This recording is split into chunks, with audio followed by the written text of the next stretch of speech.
Good afternoon, everybody, and a warm welcome to everybody here.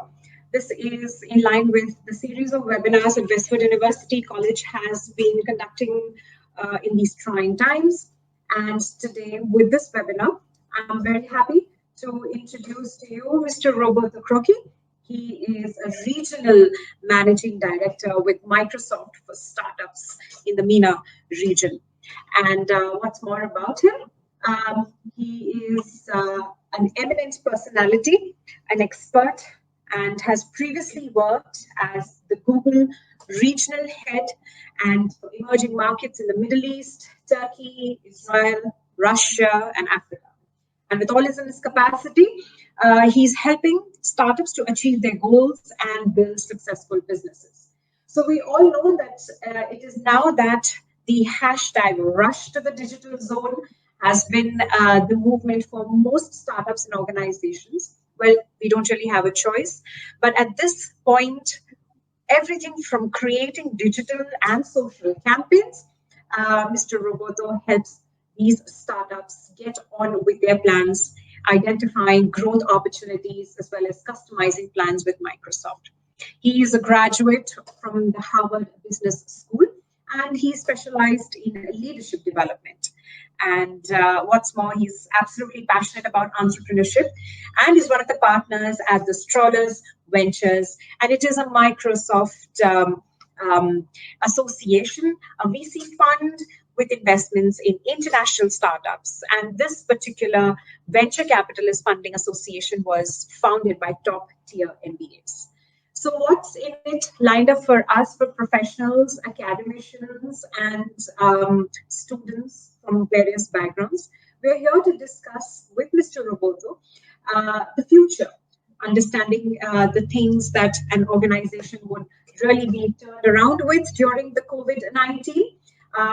A warm welcome to all of you as well. Thank you for joining us this afternoon, as well as please welcome Mr.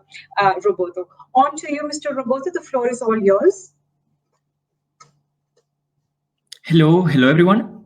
Thank you, Ashima, for inviting me today. And first of all, big thank you to Westford University College for having me. And during the weekend, it's always a pleasure for me to connect with students and youth entrepreneurs, entrepreneurship and communities to share an experience. As we will see, there is no right or wrong answer. It's more in a conversation. So I would love to have this interaction with the students and get a lot of questions. And please do challenge me with your questions or your interest. So what we're going to talk today is I wanted to make it a little bit personal as well, sharing some of the tips that and experiences and learnings I got so far in my career and in my experience, and share it with you also as a way to open up a conversation. So it doesn't have to be so. These tips are not necessarily the truth. Sometimes it might be provoking, but it's more to open up a conversation and also get your point of view. So this is the way I've been introduced. So I will skip this, but honestly, the way I prefer to introduce myself is, this is what defines me better. So who I am. So this is my dad and this is my mom. And my dad has been an entrepreneur. It was 11 when the World War II started across in Europe. And so he has been going through, some hard times, I would say maybe harder than what we are living today in terms of uncertainty and, bad things happening around. So imagine if you have kids or your brothers or your, being 11 years old and, during a war. So it was really tough. But he, whatever he learned in his life, he learned it by doing. He didn't have, a title of study at the time. So he launched his own thing, but by doing a lot of mistakes. By doing. So for me, the legacy that he leaves behind is something that has been always extremely important to me. Wherever I go and I meet with people that used to know him, I see a smile in their face. That means that you left something behind, right? You left something that inspired people, that people remember you because you were kind or you helped them. So legacy is important. And whenever I look at this picture, I hear, a lot of people with a lot of experience being the so-called experts around that are talking and talking and talking. And that's fine. Everybody express their opinions. But whenever I see this picture, I have the feeling that, I can do it because of the legacy that my parents left me. I'm sure that whatever situation I'm going through or whatever challenges I'm going to face, I can do it. So I have no doubt in that because I have this legacy, these roots that are there with me. And this is one of the learnings I got, whatever you do in your career, roots matter. And my advice is prevent anyone else to sever your roots. Because this is the legacy, and this is where you can get most of the help, more than anyone else that is talking around in these days. This is also this is my cousin. So he is a doctor. He is a doctor in Italy, in the north of Italy, close to Milan, and he has been helping in the ICU for quite some time since the outbreak, started in Italy, like then in every other places. So there is a lot of today conversation about who should you trust in this new normal, and these are the people that have been there frontline, like nurses and doctors that have been there all the time to help save other lives, right? So he has been there. He has tested positive as well. Now he's recovering, so he has been going through it as well himself. But the message here is, who are the real heroes? Who do we trust? And there is also here another story. I put the picture of James Nielsen. Is an anesthesiologist in the US, and he probably didn't expect to be using a camping technique in the operating room. He loved, living in the woods, backpacking and hiking for his entire life. And his experience is that there is a lot of adaptations that you make when you're out in the woods that call upon your ability to just be a little bit creative. So while facing this situation with a lot of people, in the ICUs, in the hospitals, they were tasked, to be a part of an Apollo 13 team to come up with innovations to fill the gaps in medical supplies and personal protective equipment. So they came out with some of the things that you see here in the picture. And one of the feedback is that, the feedback that made this work very quickly is that there were CEOs of companies talking to technicians, talking to faculty, and everybody in between. So the open aspect was really important. The collaborative aspect, open collaboration, was key to make things happen. So again, the question I have is, who do you trust in this new normal? Or who do you trust, just simply put? So who are the new heroes? It's true that we all know that COVID-19 is not about a few weeks lockdown and, then back to normal life. A lot of things might change. And for the next year, most likely until there is a vaccine, restrictions might be, restriction of some sort will continue. So all of us have to get used to a new normal. And this implies change, right? And change is painful. But it is more painful not to embrace change, to grow. So the starting point for us and for me, honestly, is, how can you adopt a growth mindset? And the growth mindset starts with the assumption that, everybody has a potential. Everybody can change their mindset. You need to be insatiably curious and take risks, embrace the uncertainty, and build on each other's strengths. You don't have to be jealous or, look at other successes as competition, but you need to build on that, because there is a lot of opportunities if you open up your mind for, learning from every situation you are in, giving and receiving feedbacks and trying new things. So growth mindset is key. I try to summarize, because the title is Top 10 Tips. So I try to summarize. Of course, maybe this is not an exhaustive list, but this is some of personal tips that I got throughout my career, and I think those are tips are relevant to build a successful mindset, not just entrepreneurial mindset, but entrepreneurship from my perspective is a mindset. So when we talk about entrepreneurship, we are not just talking about students or people that are founding their new venture or a startup. It could be that you are even working for a corporate and you have an entrepreneurship mindset, or you can do whatever you do is related to this entrepreneurial mindset. So I want to go through some of these tips before we open up for the conversation and the Q&A. The first one I would start from is people, people, people. So it is all about people. This is one of the main learnings I got from my experience.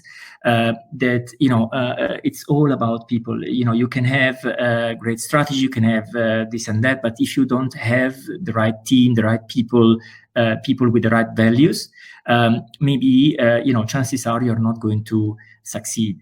So my advice is to look out for the best people, try work for them, gain perspectives from people that have a perspective. So they are not just there to say yes to you without challenging you or giving an honest feedback. So you have to find great people. In my experience, what worked very well is I worked hard to build my own board of advisors. Like if you are yourself a company, let's say in a way, you need to have a board of people that with whom you share your experience, you share who you are as a human being, not just as a professional, and use that as a board of advisor and support network to guide you or to have open conversation and receive feedbacks. At the same time, I would say invest always in people that have potential, that are a culture add to what you're doing, not just a culture fit, and hire smarter than you, because there is always someone that is ahead of you in many ways, have a title more, have an experience more, and the complexity and uncertainty in this world is only increasing. So you cannot do everything by yourself, or you cannot be an expert by yourself. So invest in people with potential. And I would say, once you build your network, also, one thing you can do is connecting people in a meaningful way. Not just connecting for the sake of connecting, but if you understand someone that has a specific need, connect with someone in your network that might really help them in a meaningful way. So surrounding yourself with positive people helps you in your resilience, and you need to have a plan. So you need to work on it. It doesn't happen by itself. You need to put a lot of hard work to build your network. And you need to ask yourself, where do I need more reinforcement? What else is out there? So these are questions that can help you go and expand your network in the right way. But you have to build up those communities. It's not something that someone else will help you with. The second tip that I have is about, the purpose. Start with why, ask the hard questions. So, and I would say start with why, but keep asking why multiple times, because chances are that the people you interact with, they do not necessarily have your agenda or your same goals, or maybe they're not inspired by by a purpose. They just have their own set of objectives. And if you don't get to the root of it, if you don't ask the why question many times, and you get really deep into what is the problem that you're trying to solve and why, you really need to bring clarity of purpose. Without that clarity of purpose, you can just be one of the others trying to get their own little thing. But what is the impact that you're leaving behind? And again, what is the legacy? Will people remind you when you're not there anymore with a smile, or you wouldn't have had any impact on the society or on other human beings? So the job of a leader is not to just give answers. Actually, the job of a leader is to be vulnerable as well, and maybe be honest when he doesn't have an answer. You might not have necessarily an answer to all the questions, but the job of a leader is definitely ask the right questions. So this is something I learned very clearly in my career. I've seen many of those hippos there that are there, driven by their, career goals, but then they get to a point in their life when they're stuck and in front of a blank sheet. They wouldn't be able to write down why they have been doing what they've been doing until that point in their life. So invest and double down on the time. Take time, actually, step back to and take time to clarify your purpose, or whenever you're starting a new venture, what is the purpose that would inspire people? And remind that if you're not inspired yourself, chances are you're not going to inspire others. So for example, with this COVID situation, I'm really focusing now a lot of the attention on young entrepreneurs to impact a more sustainable world. There has been a lot of short-term thinking around, a lot of focus on growth at any cost. What about profitability? What about sustainability? What about having a true impact on the world? The third tip I have is about serving others. Serving others for me is really has a lot to do with leadership. So leadership is not just for you to become to get a title or to become at the top of something. Leadership is about being authentic, respecting others, respecting your clients, respecting your teammates, respecting your colleagues, and being kind, because you can be a leader being kind. I mean, it doesn't have to be, that you see sometimes some of these people there that are definitely in leadership positions, but you wouldn't work with for them. So it all starts with awareness. This matrix about the known knowns and the unknowns, etc. No, so you need to find your blind spots, and the way to do that is to be open to feedback, because there might be things that you assume you are leaving to others, or you're assuming others will perceive you that way, but maybe it's not the case. So you really need to be open to feedbacks to understand better about what's known to yourself, but known to others and not known to yourself, and all the combinations, right? So of course, the most difficult is the unknown to others, unknown to self. Those are blind spots where you can try to restrict that area as much as possible, the more feedbacks you get. But always focus on your strengths, because you need to build on what you're good at and what you're passionate about. And a way of doing that is getting out of the comfort zone. Once you are too comfortable for too long time, it means you're not maybe learning too much. And you need to stretch sometimes yourself. You need to go out of the building. You need to go out of your comfort zone if you want to keep learning. At the same time, leadership has a voice. There is no leader that, just being silent and closed in his room, is inspiring others or moving others to actions, right? You as a leader, you need to have a voice. You need to find the right tone, the right way to shape this voice. But the leadership needs to have a voice. You need to be out there and speaking. Otherwise, what's the point? So when we talk about leading change, it's all about making things happen. Making things happen means that there is a concept of action that comes with leadership. So it's not just about talking the talk. It's about really mobilizing your team, mobilizing your boss, even your boss if you're in a corporate, or your supervisors, your teachers if you're still in school, mobilizing your colleagues, mobilizing yourself. So if there is no action, no mobilization, then what is leadership about? Where change is going to happen? And the shift in mindset here is that you need to think that the leadership is all about empowering others. And one thing that drives performance is always the set of OKRs, objectives and key results that you set for yourself, right? Or for your company or for your team. So how would you measure leadership? So one way could be to measure the success by the difference you made in other people's life. And I wanted to share with you a couple of videos here that, Raya, if you can put those on, that are, to me, great examples of leadership and serving others.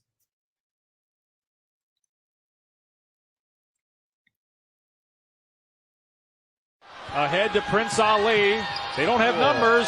That's the wrong guy. The wrong guy to pass it to in that situation. And they turn it over. That's kind of the story of... Great job by Jalen Hands. Come over there, take his throat, and just push his head back up in the air. Let's go, come on.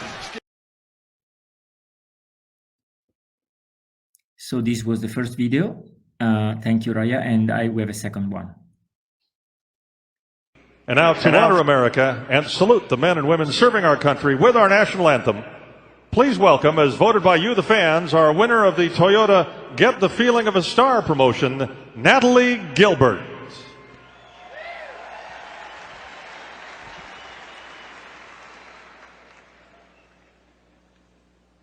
Oh, say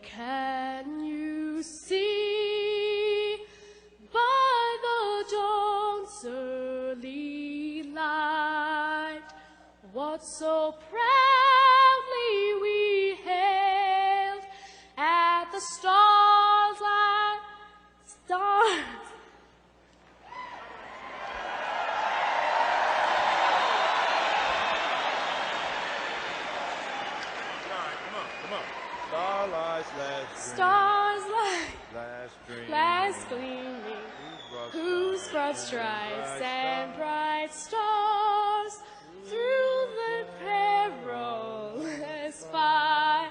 Oh, the ramparts we watched were so gallantly streaming, and the rockets red glare, and the singing air gave proof through the night that our flag was still there.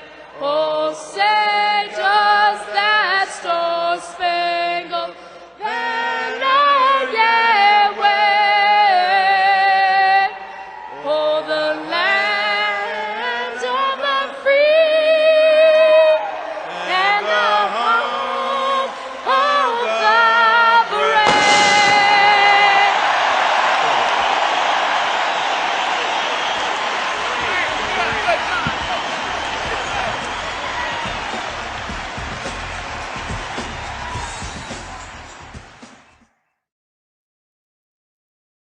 Cool. So I saw some comments that it was not streaming well and the audio was not good, but I put also here the YouTube links, right? So you can see the videos later on. But basically, you see, to me, this is what a leader is supposed to do. Is you can blame someone. Oh, she did a mistake, and we all make mistakes. But the job of a leader is to be there to lift people up. So, there could have been different reactions in the last video. Nobody could have gone there and the whole thing could have been wrong. Mo Cheek went there and he started singing with her. So he helped her because he believed she could do it. It was just that everybody does mistakes. So this is what leadership is, in my perspective. So be someone like Mo Cheek or some like the guys playing basketball there, where you can miss a shoot, but you need to keep your head up. Believe in yourself. I mean, so this is leadership. The next tip is about trust. Trust is a new currency. So trust comes out to be, and again, don't quote me here. It's not that there is a formula or an equation for trust, but trust, puts together on one hand professionalism. You need to behave like a pro in a way, as we've seen from these videos. You need to keep your promises because there is where you become a role model and you are reliable. But trust is also about intimacy. So you have to be intimate enough so people know who you are. You don't trust a robot or AI, right? Even if someone wants us to do that, probably. But you trust a real person. So stop being too perfect. It's also about relationship and who you are. Ask for help. And, the denominator here is ego. So check your ego at the door. Don't be a jerk. So because people can smell your ego from far, so you need to, it's quite the opposite. You need to let other people shine. So the question I have here is, and in my experience is, would I work for this person? So when you go for an interview, it's not that they're just interviewing yourself. You're also interviewing them. So who do you trust in the new normal? Who are the real heroes? Who are the role models that you would trust? So follow them and understand what makes them special, what makes them different. So this is something I learned early on. There are many assholes out there, sorry for French, but you don't have to follow them. You have your personality, so build that and defend your values. So the standard you walk past is the standard you accept. So there is where you step up. So trust is really important. The other thing I learned in my career is that sometimes you hear people saying, "Oh, you've been lucky. It's a matter of luck." Yes, most likely yes. Luck is a component is life, right? So there is no predefined route, but you build also your own luck. So in my experience, so strategy is execution. So I have many clients where you go and talk and, they got the last presentation from a big consultancy firm, but that presentation maybe is not actionable or it's just slides. If you don't execute, so what you are executing is actually the strategy, the direction you're giving, right? So strategy is execution. And be a player, not a victim. That's the way you build your own luck. You can fail. no problem with that. But you don't have to be a victim, because you are the owner of your destiny all the time. Back to the first picture I shared with you, who I am, my parents, they've never been a victim. They've been through many challenges, many personal issues with health, for example. I never heard my father, play victim. He has always been a player. So, and don't leave it to HR or others. Manage and plan your career. The question you can start from, and one question that one of my managers gave me time ago was, who would you steal a job from? Either here in this company or in other companies. Who are the people that inspires you? And why? Why would you follow them? So you need to start determining your capabilities, the capabilities that you need to get the job. And it is definitely your responsibility to acquire that experience. There is no one else that will help you with that. You can read a lot of books, that's great. You can, get feedbacks, you can get mentors, but ultimately it's your responsibility. There is no playbook. So when you look at a job or at your future, you like maybe being a founder, entrepreneur, or whatever else, but don't look just at the title. So focus your attention on what is the impact you can have, and if it is an opportunity where you can learn or not. And another great learning that I got in my career is that you might get a job that some other people wouldn't take it just because the title doesn't sound sexy, but it's always ultimately up to you how you interpret a role. Because these organizations, especially large organization, comes with a bunch of predefined process where they copy and paste and the scalability things, and maybe they don't. So it's how you interpret a role that makes a difference. I got the first role I got when I joined Google was not that sexy. It was a kind of a new sort of business that the company acquired back in those days. And most people in the mainstream core business wouldn't have taken that because they saw, oh, this is something new, it's small, But actually, I loved that first job because it gives me so much visibility and learnings across the whole organization in a way that even the core business was not exposed to. And I learned so much. It's how you interpret your role, the role, that makes a difference, not the title itself. So you can only convert lucky events into value, because maybe sometimes, yes, sometimes it's just pure luck, but you need to capitalize on that, because if life gave you something just for pure luck, you need to turn that into value. It's your responsibility. The other, I put a bonus here on this tip, which is I turned the WTF acronym in something more acceptable, which is what the future. So why people are thinking about having one job only? In my opinion, my experience, you have to build multiple careers from day one. You need to find, first of all, what is your area of realization, map what you like, what you don't like, what is your passion, what is not your passion. Sorry, I see network is unstable. I hope you can hear me. Yeah, I'm slowing down a bit. Maybe it's recovering. So you need to do that both on a professional but also personal point of view. And then find out 2, 3, 4 roles, whatever, in your area of realization. Find the definition of these roles, understand which skills and capabilities are required in these roles. And do a self-assessment. Be really aware. So this is where you need to step back and get feedbacks. What is the delta versus who you are now, where you are at now versus those skills? And then prioritize those skills that you still don't have, the capabilities that you need to build. One question I got from one of my managers in the past was, if you don't invest in you, why should I? You own your career. You really need to invest in yourself. And today, there are ways where you can invest in yourself that do not require necessarily a big budget. So you don't have to end up thinking, oh, only if I got into one of these prestigious universities, I can invest in myself. There are many things you can do by doing yourself. I mean, there are many things you can experiment yourself. There are many things you can do with other people. You own your career, plan around you and not the company you work for, because the company you work for, chances are that they might believe in people, yes, but they might not necessarily. You at some point you might be just a number, especially talking about large companies. So you have to choose your company every day. And again, we talked about this before. You need to build your networking plan. So look, for example, would the hiring manager for the place where ideally you would work would look for you? Would you be visible on his radar? And yes, no. Why? What can you do to get visible? What can you do to get closer to that point? More importantly, I would say enjoy the ride. A lot of people take kind of a promotion or a title like as an end. but they don't enjoy that because they're just stressed about getting the title that their parents or the society have told, oh, these are the role models, but maybe they're not. So, and they don't really enjoy the ride to get there. So enjoy the ride. Think about your family, friends, work-life balance, and develop coaches and mentors relationship in a meaningful way to get the feedback. Next tip is about don't let the bozos get you down.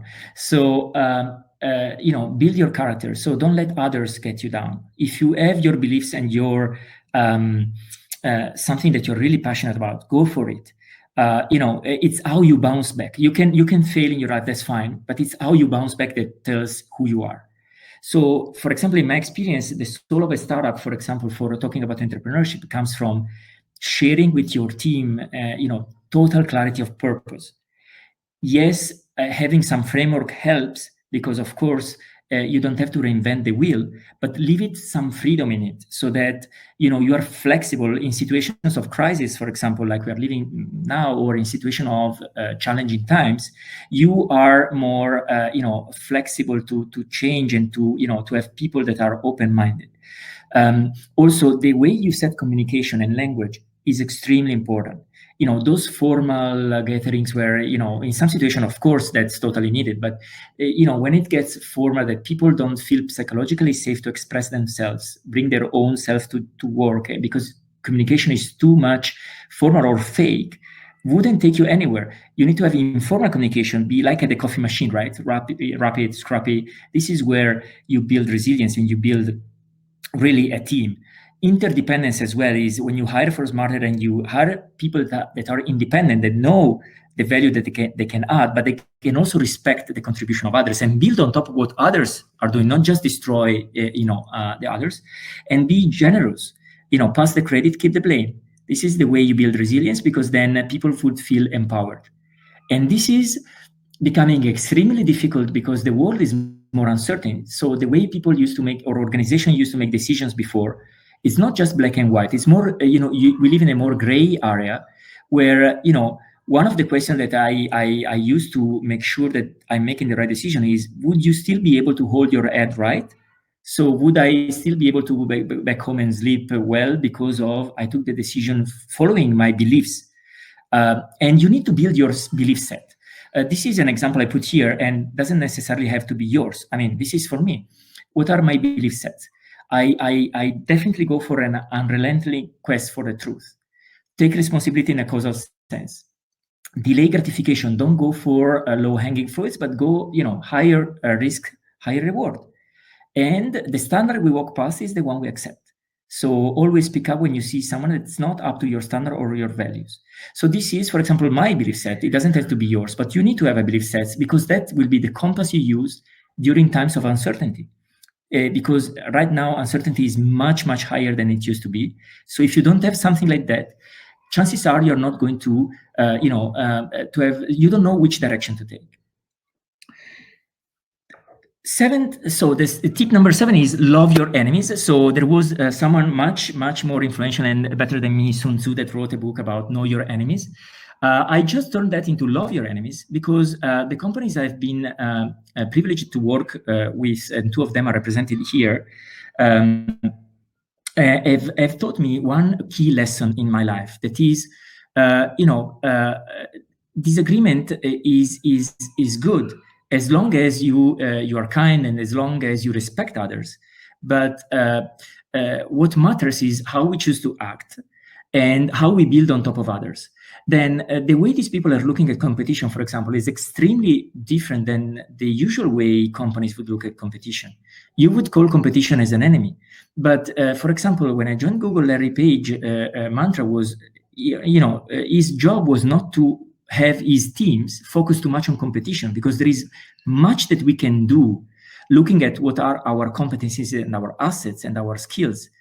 That really, it's like, it's a waste of time. So we are still at 1% of, what we were doing. And this was what he was saying at the time.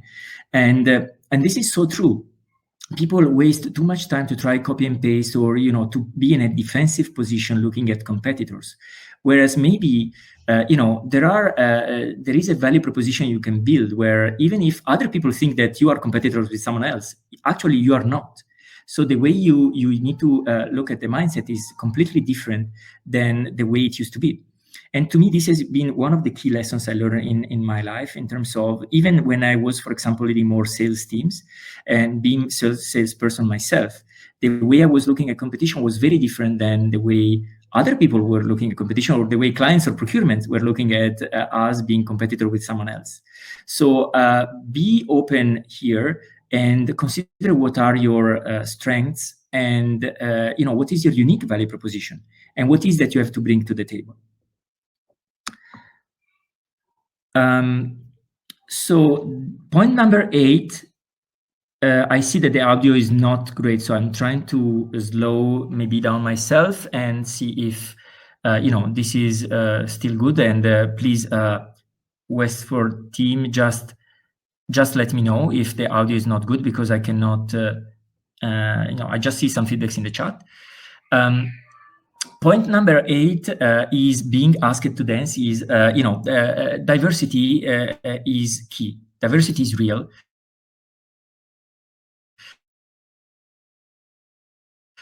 So diversity is not just about conversation.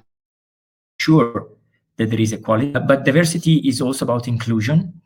You see here, different version of, the first one is the most popular. Diversity is being invited to the party. Inclusion is being asked to dance. But then inclusion is also dancing, is choosing the music, is being a member of the party planning committee, right? So, and it's also about diversity of thinking, diversity of roles. So when we talked about have multiple careers, I tried to get, in my experience, diversity of roles from being on the front line as delivery, because a lot of the people in leadership position, maybe because of their network, because of who they knew, because of many different reasons, maybe never in their life they've been into, delivering, so doing, get their hands really dirty. So I have a totally different approach. I think you need to have been there. You need to have got your hands dirty. So you really have been there. You really understand what people think, what people goes through, etc. So I started like that. Then I moved more towards the funnel, or towards the chain, towards more roles that were more into sales, into marketing, into leadership. Then, so you've been, the diversity of roles you do is always look at that always as an opportunity to learn and be and yes and man. The usual advice is say no, because of course, yes, you have limited time, right? You need to focus. You have to prioritize. My point is, when you should say no, at what point? Because if you say no at the very beginning of some conversations or some opportunities or something, maybe you're cutting down some opportunities just because you said no. And yes, you can still say no. I totally agree with that approach. You need to be very focused and mindful of your time. But I usually start with yes and then my no comes a little bit later, maybe right after or sometime after. But if I say no to someone without understanding what was their purpose or what they really wanted to do, maybe I just cut down something that was relevant. So to me, diversity and inclusion is more about belonging. So, and again, when we talked before about building your network, one additional question is your network diverse? One way to do that is, for example, myself and what I advise some people is always in your calendar, mark down some time every week or every, you decide, where you force yourself to have conversations with people that are not necessarily in your direct network, meaning that don't share your same experience, because that would, those conversations will open up your mind. So I had a conversation with someone that is maybe in art, or in a totally different industry, or in a totally different background. Those conversations will enrich you as a person and will open your mind. There are people that surround themselves only with either people that tell them yes, or people that are only in their close circle of, the same background that they have, because it's easier, right? It's comfortable.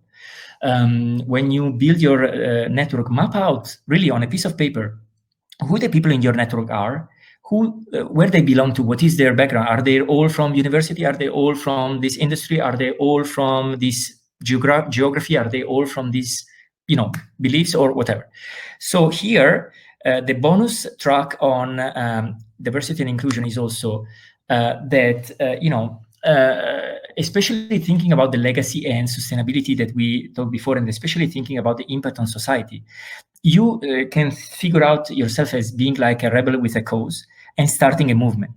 Because again, leadership is about mobilizing people, mobilizing yourself, making things happen. And movements need leaders. The leader then needs followers, and the followers, after the followers comes the crowd, right? So to start a movement, you don't have to talk dancing. You just need to turn the music on and start dancing. And to find the first followers, you need to go where the energy is. So I wanted to play a short video. We will not see it all. And again, you have the link to see it afterwards. Maybe you already saw this video, but let's play the first minute and a half, and let's see how this can, turn on in practice. Raya, if you can play that on.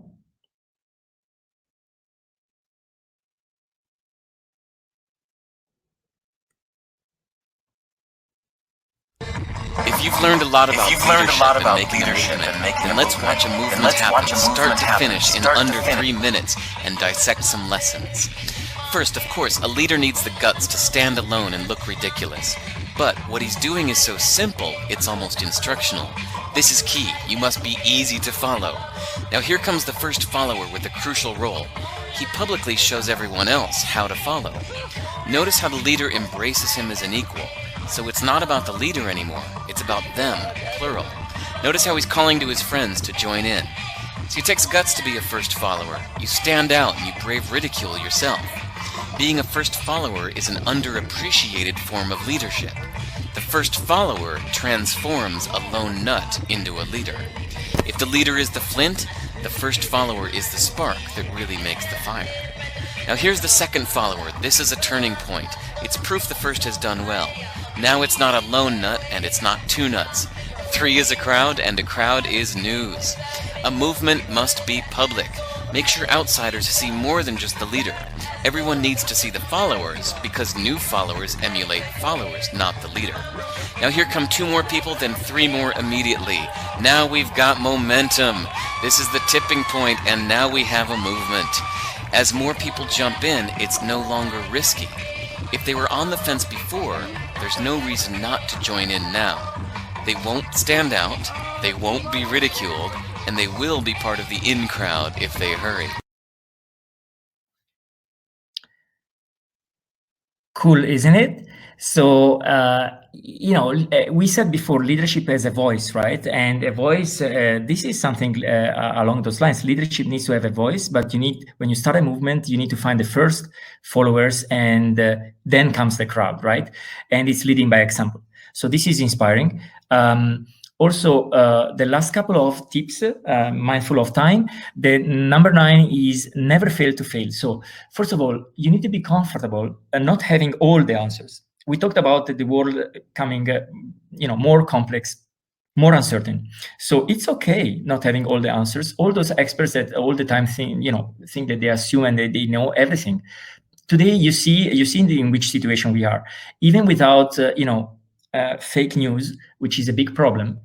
Even without that, you see in this situation, there's a lot of confusion, right? So it's maybe sometimes is good to acknowledge that you don't have all the answers, and there are experts there that you can leverage, you can build on top of each other's strengths. So it's totally okay not having all the answers. But when you fail, and this is something that is missing in the culture a lot of time, especially in this region, I noticed, is this culture of failure is not there because the people talking the talk about the same ones that after 2 quarters comes there on your neck and say, where are my results, right? So there is no mechanism or incentive to fail built into the ecosystem.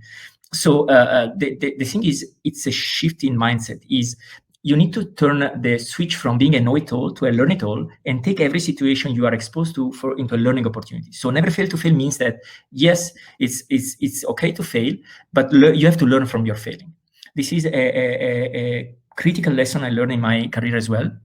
because I feel many times, and I've been working with companies that are, people will remember the hits, not the misses, right? But even companies like Google, for example, I've been working a lot more than Microsoft now, but Google failed many times, but built a way of learning from those failures, and then move on. So you really need to learn from your failures, otherwise it's just a missed opportunity. The last tip I have is, how will you be measuring your life? If we can use the word measure, but the concept here that I want to share with you, and this is also my one of the most important lessons I learned, is to start with the end in mind. Sometimes when you work in companies, again, there is a lot of short-term, or even in startups, honestly, when there is a lot of short-term thinking. So most of the thinking is always about the next quarter. Publicly traded companies are there to share earnings every quarter. But what is the purpose? What is the impact? And if you start from the end and you try to go back, then you can plan better what are the steps, the direction you may want to take to get there. And it doesn't have to be with the same company or the same venture or the same people you started from, but you need to have your hand in mind. This statement is really inspiring to me in terms of legacy. Be the ancestor who plant trees, the shade of which we may never be around to enjoy.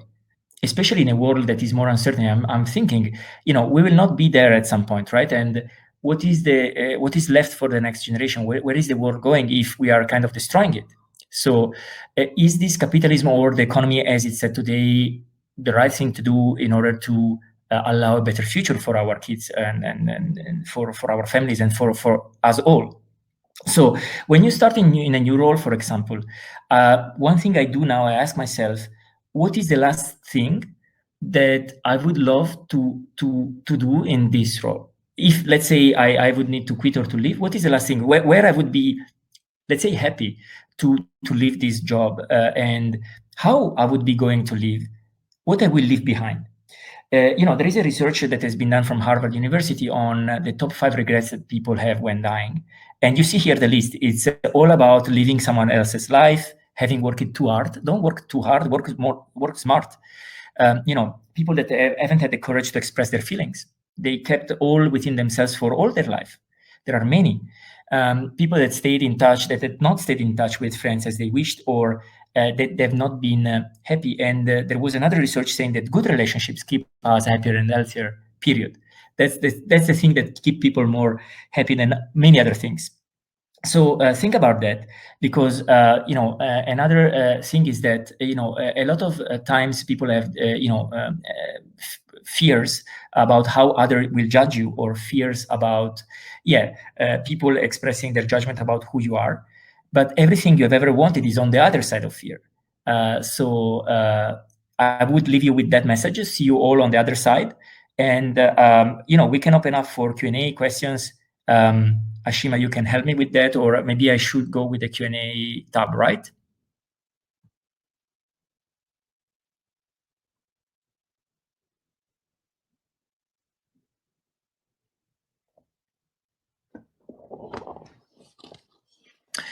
So I guess I'll go through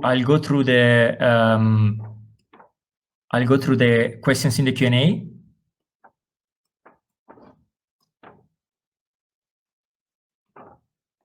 Yep. So let me start here from the beginning.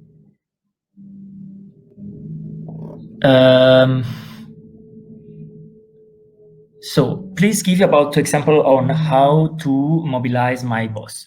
Well, first of all, I would say you need to understand what is your boss agenda, right? So what is that is keeping up, him or her up at night, and what is that is or her trying to achieve, he or she trying to achieve.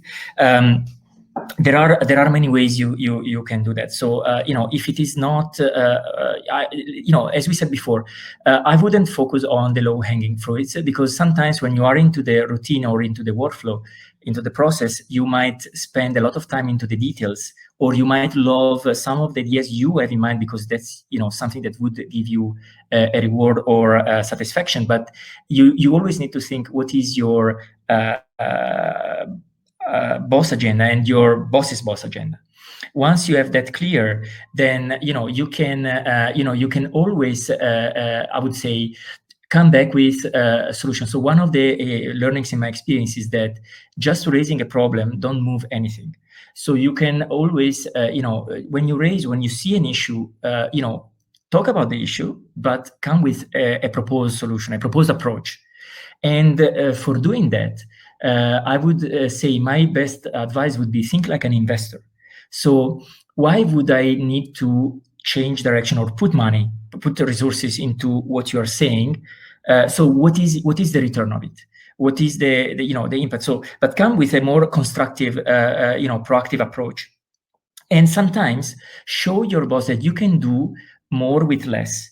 Having less budget sometimes can force people being more creative, but at the same time, do less with more at the same time. That means sometimes people or organizations are want to do too many things at the same time, and this is a recurrent mistake I've seen in my career. Whereas, why don't you? Nobody will remember you for having done 25, 30 different campaigns or 35, 30 different things. But if you do less things, but with more impact, this is where you can also mobilize people and you can have more impact. So I don't know if I answered your question, but this would be some examples. Then I'm picking up other questions here. What if your competitors keep trying to put you down? Yes, of course, all the times. So competitors, especially the ones that are following a linear thinking or the usual thinking, for sure they will try to put you down. That's exactly where you can win, because if you are able to build a value proposition and have a vision that goes that goes further ahead, this is where you can actually turn yourself into not being even one of their competitors. So definitely they will be there. So it's very it's kind of a battle right out there. But if you miss a chance of looking within yourself, who you are as a person, who you are as a company, what are your assets, and build your value proposition on top of that, there are so many things that can be done that you don't necessarily have to copy and paste what a competitor is doing, because then what if then things are going to change? So it's a matter of mindset. How do you Sakina, I see you joining. All right. So we have a small technical glitch. However, I'm here to take over. So thank you so much, Roberto. So moving on to the next question. How do you stay motivated once you've achieved a lofty goals?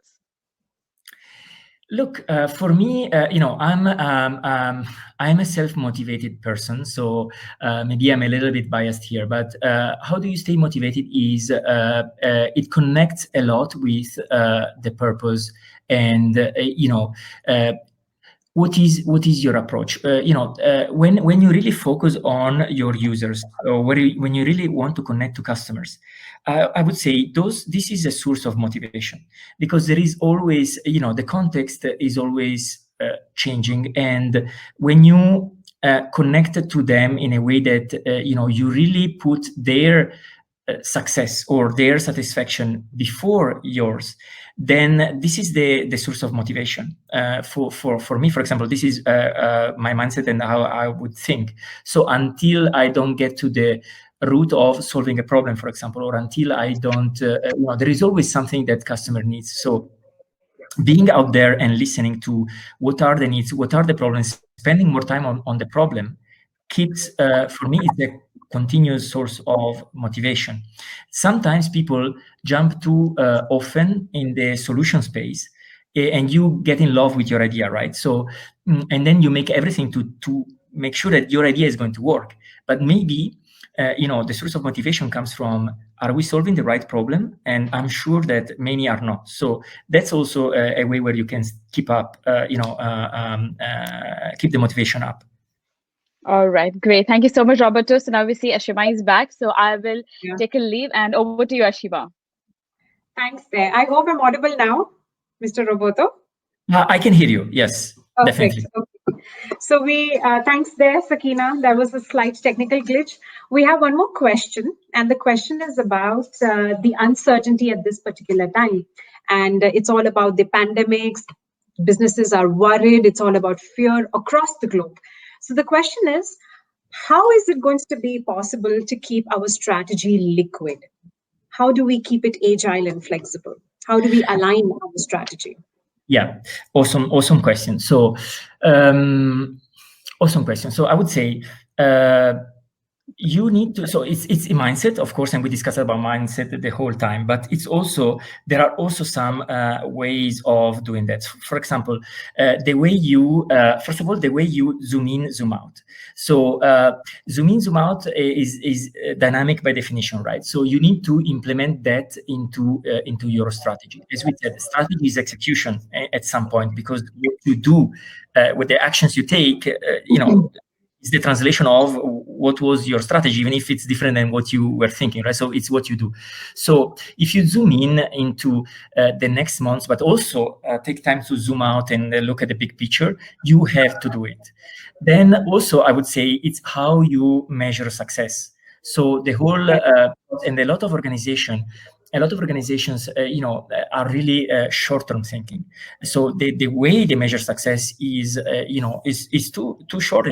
It's always looking at the next quarter. So the decisions that you make are made largely based on that more fixed or a static way of thinking. So the way to implement more flexibility comes also with the metrics, and that you decide to measure, and the way you report on that. Today, for a long time, data has been available only to let's say who was the owner of decision in a company. For sure, CFOs owned data that was aggregated on a quarterly basis and made all these decisions.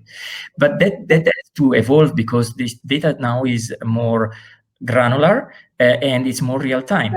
I give you an example. I've been working with some. I've been talking with some retailers these days, and they had triple the size of audience on their online website. Were they able to take advantage of that? Not at all, because they were not able to adapt their processes to listen to these users online and get their feedbacks and factor that into some decisions that could have been taken differently. So it's about being if you want more data driven, it doesn't mean that we are killing creativity. Actually, it's being very much data driven can give you a lot of insights, but also keeping a space for allowing creativity and a different mindset and learning from all situations. And I would say also the matrix you said, because sometimes it's a matter of alignment. When you have a strategy, what you do within companies is you build alignment across different departments to execute the strategy. Now, build that alignment, people invest time into building processes and they become the owners of those, right? Now, when you need to shift, what happens is that those people become resistant to change because they invested so much time in building those processes and become, this is my power, this is my field, this is my department, this is my budget. But so that's a challenge, because then maybe you understand as an organization that you need to flip, or you need to change, or you need to start exploring something else.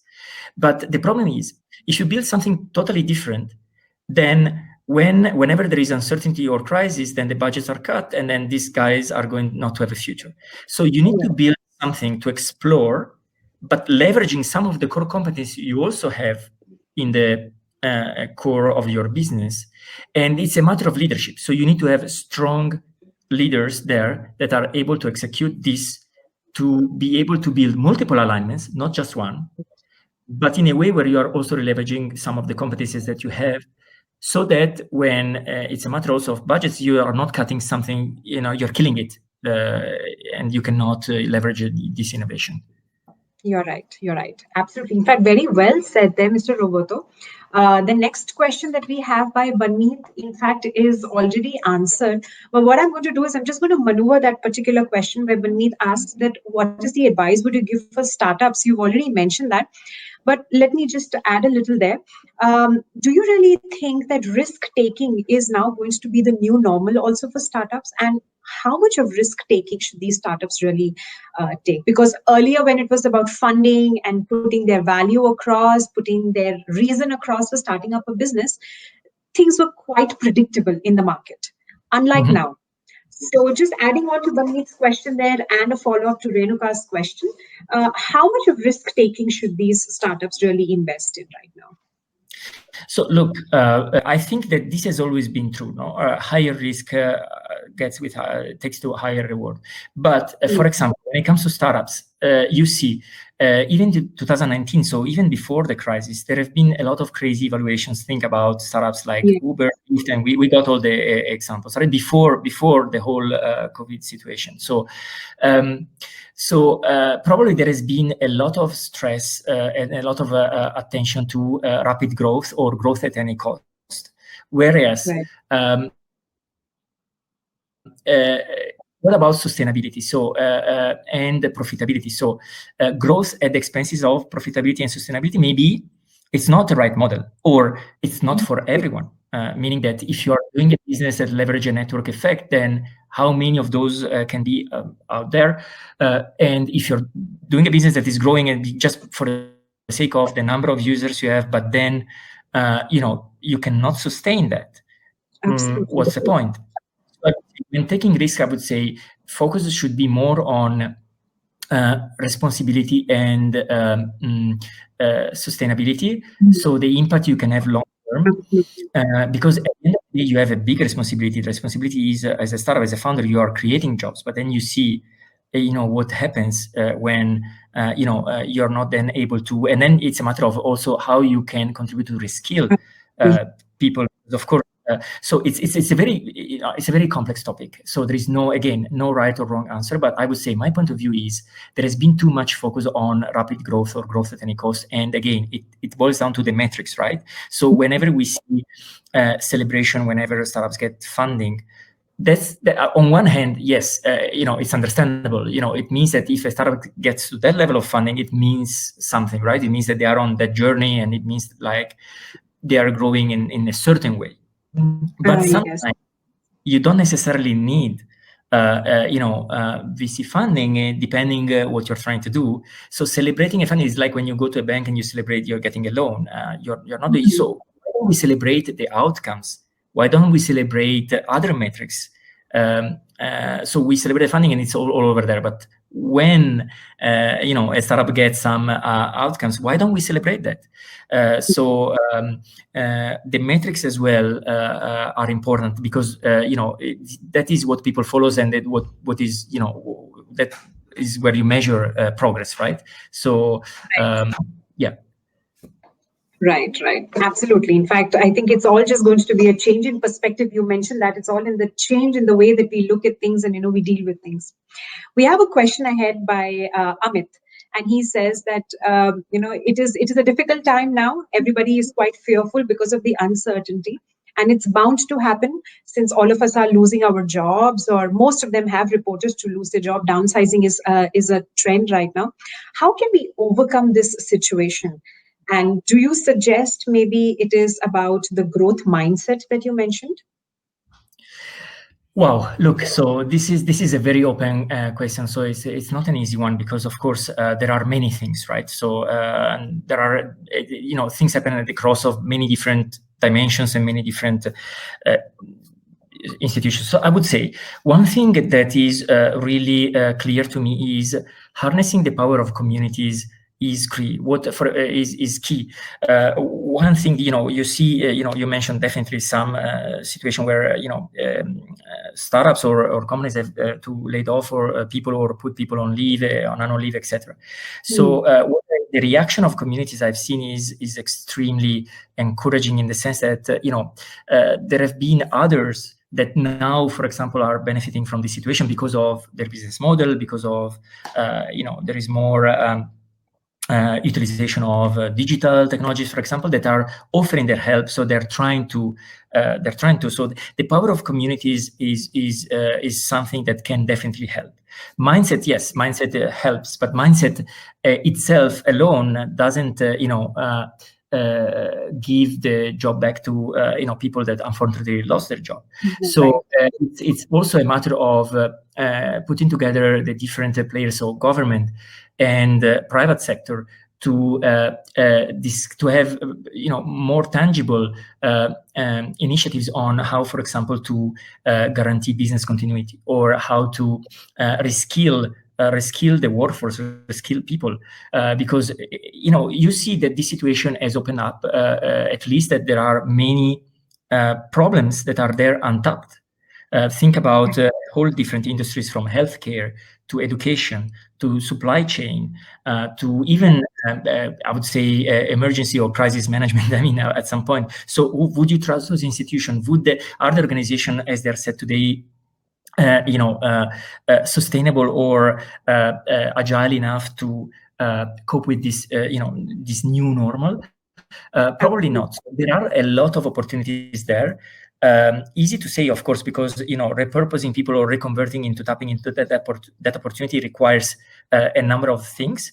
But if private sector, government come together to have tangible mechanisms and incentives and initiatives to make this flourish, I think that there are enough problems on our plate as human beings, where a whole set of new startups can solve for that.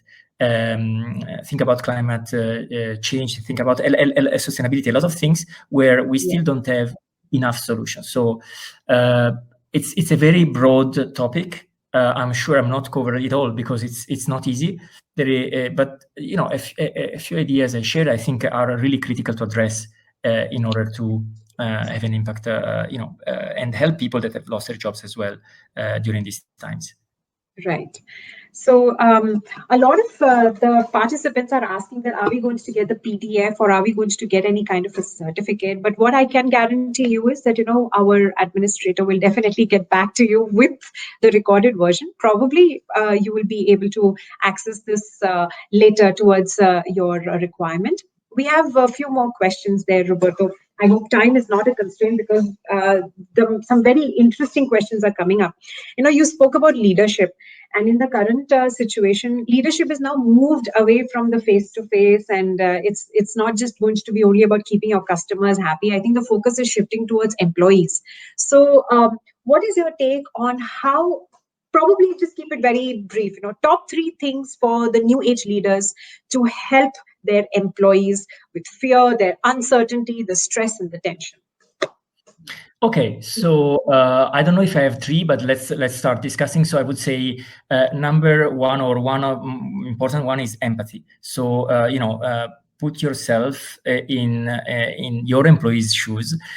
So empathy is key, because of course there are situations where you're home, you're parents, you have kids, distance learning, and you still need to work, right? So in some situations that's not easy at all.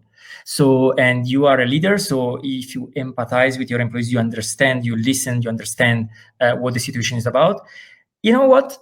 Now that it's virtual, there are ways of doing things in a different way, flexible. So embrace that. So there are many ways you can turn that situation at the beginning might seem more, difficult or just new, into something that is even more productive. Right. So why, for example, we still have this working time 9 to 6, or why? Yes. Why when we set meetings, it's by default 30 minutes or 1 hour? Why? So these are the details. But if you have empathy for your employees, I'm sure that you start from listening to them and put yourself in their shoes. I'm sure that this is the way, the starting point. And then, it's about it's about having an open conversation and listening. So giving and receiving feedback. So this is critical. Yes. So listening to what your employees are telling you, and then having an open conversation about how differently things can be done. I think now, even more than ever, there is a window open to new ideas. For example, we had a webinar last week on mental health and the power of harnessing communities. There was one of the founder of Anghami, and he was saying that they found, for example, a way to create rooms like, of course it's virtual because we cannot go out, right? But it's rooms like they're always on, and you can talk to the people in the room like if you were doing in your office.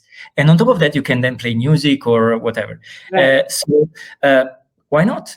I mean, the technology is there. The technology, in my point of view, there is too much focus on the technology. Technology has never been an issue. It's more culture. So the last point I would mention is culture. Because, for example, I joined Google back in 2009, and Google was already a company with a culture of working from home in 2009. So I was measured on the objectives I brought to the business, not on my presence in the office 9 to 6. So I've been privileged because at the time, not many companies were doing that. So I'm working like that since a long time. But the technology to do video conference was already there 20 years ago, right? So whatever it is. So it's more the culture of the company. So right now, my concern is not that just turn on the camera, do video conferences. This was already possible. So why companies were not doing before? Do we need a crisis to shift now to that? So where is the culture of the company? So are the companies still measuring their employees on presence? Or so are you, people checking the status, oh, you're offline, you're busy now, or they're measuring on outcomes? Are they empowering people with the autonomy needed? Of course, there are, aspects of security, there are aspects of privacy, there are aspects of, a number of compliance and a number of things when, you shift your people that could potentially work from home. But work from home should be, something that comes from the culture of the company. Absolutely. In fact, you mentioned about defining the rule book. Probably this is the new rule book concept for organizations. We have a question from a person for a very long time. He's been edgy about it. He says that, do you think that doing less with more or doing more with less can be the way forward? Interesting. Probably, I think he's hinting towards the lean concept. So, yeah. Yeah, look, as we said before, I love these frameworks. They sound sexy on slides, PowerPoints, and, coaches and trainers going around. To me, it's a matter of the context and when it's relevant to do something. So I think we should do more, we should do less, we should do more with less, we should do less with more, depending when it makes sense to do that. For example, this is again my personal opinion, because we can do more, but again, if I go and want to do more, my thinking, my mindset is I would think like an investor and say, okay, if I want to do more, why is that, and what is the return? So then if you get to the right people, I believe that the people with the budget would never say no to an idea that can return something more. The thing is, does it make sense? Then we can do less. Yes, work-life balance. I mean, sometimes we just do, it's the Parkinson law. You give some people 1 hour to do something and they take the full hour. You give 30 minutes, they do in 30 minutes. You give 1 hour and a half and they get the whole hour and a half. So doing less, yes, is important. And doing less with more or doing more with less, yes, when it makes sense. So I would say it's more, understanding the context, understanding what makes you be successful, what is giving you making an impact, then whatever. True, correct. That's actually very, very relevant. It's all very contextual. It's about the problem that you've identified, and you think you have the power to actually give away a solution for that. So those were questions by a few of them. I'm looking at Vimal's question. How do you think that one could motivate the customer to go ahead and pay what they owe you, especially in the current scenario when we all come with excuses? I think to frame that question better, we all are in a financial crunch. We're worried about expenditure. So how companies can maybe have that assurance given to customers that there you go, you should probably pay for a product or a service like this. How can the payment and the financial worry of customers be elevated? Good point. So I think, ultimately it's a matter of trust. and being there in the long term. If I smell that you are out there just to take my money, you don't care about me as a customer, as a person, or I feel it's not a long-term relationship. Yeah, I mean, the feeling could be different than if I perceive that that company is there because they really focus on me as a customer. They really care about who we are, and they are there for the long term. So this is one first. The other one is, you're right.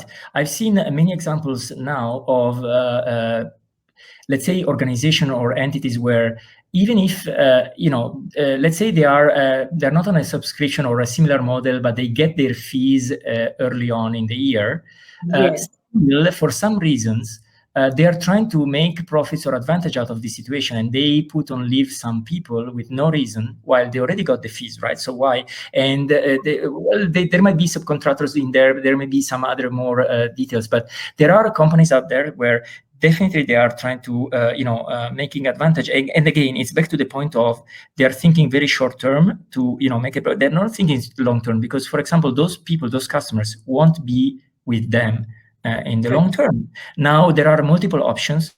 There is always a choice most of the time. So if I have a choice, I go with who I trust better. How can you get the money? Ultimately is always a matter of value and trust. So how am I willing to pay for something? And my willingness to pay comes with the value that I see. And also with the trust I have for that, company that is trying to selling to me, right? So if that is not there, even during these times, it's not that different, honestly. Given that, yes, there are some people out there that are trying to take advantage of this situation, but that has always been the case, honestly. Absolutely. A very interesting question again has actually come up. I wish time is not a constraint for you, Dr. Roberto. We're talking about organizations, and then we have customers, consumers. Somewhere in the middle, we're also supposed to be talking about our supply chain, logistics, and operations. So we have a question over here that, what could be the best technique to handle our distributors? Because they are our middlemen and they're key in our business. What can be done innovative to handle our business distributors and middlemen and agents? That's a question by Salvador there. Yeah, no, it's a good one. Especially, this comes very evident during these times. For example, I was as a customer, one retailer here, during the lockdown, they had to close, of course, the retail, but they had this online business, and it was evident that they were not prepared for that because they were managing the two warehouses as separate entities. So they were not able to see, if there was stock in one of the other warehouses, and then bridge that gap. And then, a lot of clients got really upset and angry, I would say, because come on. So I would say, so one thing is, we are talking a lot about the age of AI, machine learning, all these fancy stuff. But sometimes, being back to the basics wouldn't hurt, because there are a number of things that organizations in terms of supply chain are not doing to integrate it better and to leverage data to shorten the chain and to make it more real time. For example, one trend that could turn out of this situation is, we have been hearing a lot, and you study this in books, the just-in-time concept. Maybe out of the situation we will get to a just-in-time, but also just-in-case concept. This could be into my book here. I'm going to be taking the just-in-case. Absolutely a new keyword. Yeah.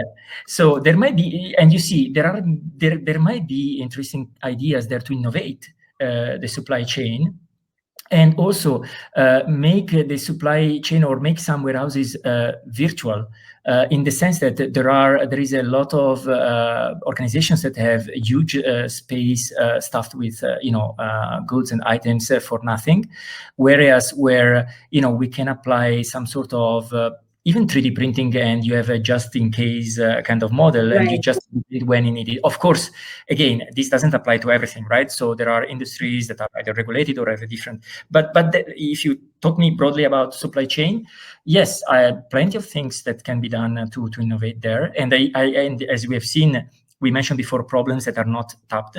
I think the situation raised this clearly, right? That there might be opportunities there. Absolutely, absolutely. And any more questions, please, dear participants? If there is anything perhaps that I have missed out, please post it once again. But I request you to please post your questions in the Q&A tab. It's easier for me to keep track. Well, I do see one question that specifically to Dubai, because this economy is a very different economy, quite dependent with exports, imports, and tourism. That's pretty much at a standstill. The oil industry is also pretty much hiking their prices, and then affordability is a question. So particularly for startups, and also let's not forget the Expo 2020 was around the corner, and now the dates have been shifted. So for those startups who were really geared up and they wanted to come into the market, anything in particular that you would like to talk for the Dubai startups particularly? Anything at all? Look, yes, this is again another great question. I mean, there are plenty of things. So one thing I think needs to change. So there are many things. So for example, SMEs are important, and again, there are a number of problems that where startups can invest. So, but before getting there, I guess sometimes we focus too much on the job to be done. Then the sources needed to get that job done. So in my perspective, there are some sources here in this ecosystem that are, when it comes to startups, that are missing. That where is, I would love to see. So this market in general is more focused on the perception of results than the results themselves, honestly. And this is, again, my personal point of view.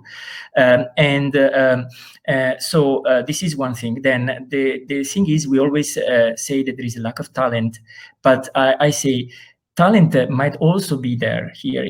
So we need to invest from early on in high schools and university to get people with the mindset and get people exposed to, connect them to employability and connect them to what is required, how the real world really works. Because if you come out of these universities with theoretical frameworks that are not the one applied, so for example, when you build a tech startup, there is a lot of learnings that today you get only by doing it, by being there, right? So you can get out of university with the approach, the attitude, but maybe you still lack some of the tools or the skills to contribute fastly on that, especially in this ecosystem. So when it comes to, so for me to shorten up, I would say to your question, I would double down and invest into education and also into the governance meaning what is that we measure, because sometimes it's mainly about the perception of results. It's more about the marketing making things big when there is nothing behind it. Honestly, this will not retain people, because great people are excited or motivated by working with other great people on challenging projects, on having an impact. So if it is, at the end of the day, if you lack the infrastructure behind and it's a fake and it's just a facade, then you're not building for it. Absolutely. So I hope, dear participants, we've been able to address your questions. We've had questions from the logistics point of view, consumer point of view, managing your own stress, changing your mindset, overcoming challenges, some peculiar tips, industry related. And Roberto, I'm going to have one question from my end put up. I've been reading, we're academicians, our job is to read. So quoting a couple of examples from the recent McKinsey report, the WHO reports, they've been saying that competition has actually changed. In fact, competition as a word is just theoretical and bookish now. Some of the major competitors are going to, in fact, gear up to merge or, get into any kind of a partnership. So my question is, do startups really have to worry anymore about competition? Because what we are seeing is for survival, for sustainability, everyone's going to shake hands at one point or the other. And if startups have to be worried about any kind of competition, then what it is? Again, my point of view, this is a great point. So my point of view is not maybe being worried, being aware of what others are doing, and being a professional and understand, of course, that is key, right? So this is again back to the basics. So you have to do that.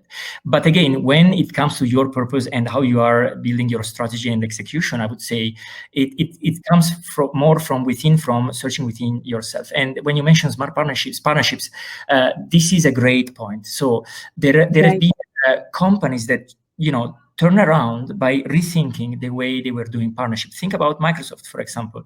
The way now Microsoft is partnering with some companies that were used to be competitors. Absolutely, not even related. Yeah, and if you build on each other, so openness is one key aspect of the mindset to look at smart partnerships in the right way. The way we talked before about how to look at competition and how smart, entrepreneurs at the end of the day, even in large organizations, they started their organizations by doing that, right? From Google to Microsoft to Amazon and others. So openness and smart partnerships are key to shift the way you look at competition. Doesn't mean that competition does not exist. And sometimes, honestly, when I look at startups, it's always weird when a startup is trying to do something where nobody else have tried. So why is that? Whereas if there have been, let me say, competition, it means that there is an addressable market there. So I'm not saying that competition is going away or it's not. Competition is healthy. There are people working on trying to solve the same or similar problems, right? But it's then when it comes to you, who you are, who you want to be as a company, as a startup, it comes from your own, because then you need to build on your assets as well, on your competencies. You cannot make the step longer than your leg in a way. So I would say it's a critical point, and I would definitely encourage. And I've seen, honestly, in this ecosystem, there was a startup that was two startups that they joined together to help each other. So one startup was more focused on travel and tourism, but they had great connections in the medical devices supply chain. And they paired up with another startup that was all into that space to help each other extend the runway, but come out also with something that could be even more longer term than this, and help each other. So, but that started with the mindset of, looking at what else, what other partnerships. So if we were open to this, what would be, smart to do with these other guys and leveraging each other? That's so true, protecting your own business interests, but at the same time thinking at the long-term perspective. It's all about community now, because we've seen some very, very different professions, in fact, that have just stood up for this trying time. And so that's all from our end, I think, Roberto and our dear participants. Thank you so much for being here, Roberto. It has really been a pleasure. Westford University College, it's been our effort, and it's been our motto to make sure that we can connect people given at any point of time. And I'm sure we're going to be taking a lot back from this session. And participants, you can please connect with Roberto through his LinkedIn profile. He's also active on Twitter. The recorded sessions definitely should reach you. Perhaps you can please keep tab on our website, that is Westford University College's website as well, for upcoming updates. And it's not just going to be the end over here. We're in fact coming up with another very, very interesting webinar. And Mr. Raya, please, if you can just have the quick update of the next webinar. And while we thank Roberto, we wish you all the very best. Hopefully, some of us are going to be contacting you soon with a very interesting startup idea. And we'll connect with you, Roberto. Stay safe, and we wish you all the very best. Thank you so much. It's been a pleasure. Thank you, Ashima. Thank you, Raya. Thank you, Sakina, and thank you, Westford University College. It has been a pleasure. Thank you for inviting me to this session. it was a good investment of weekend time. I encourage, as you said before, everyone to read more. It's a good habit, and looking forward to connect. Of course, it's a conversation, and I'm sure there are many ideas and feedbacks there. So looking forward. Thank you so much. Thank you so much, Roberto.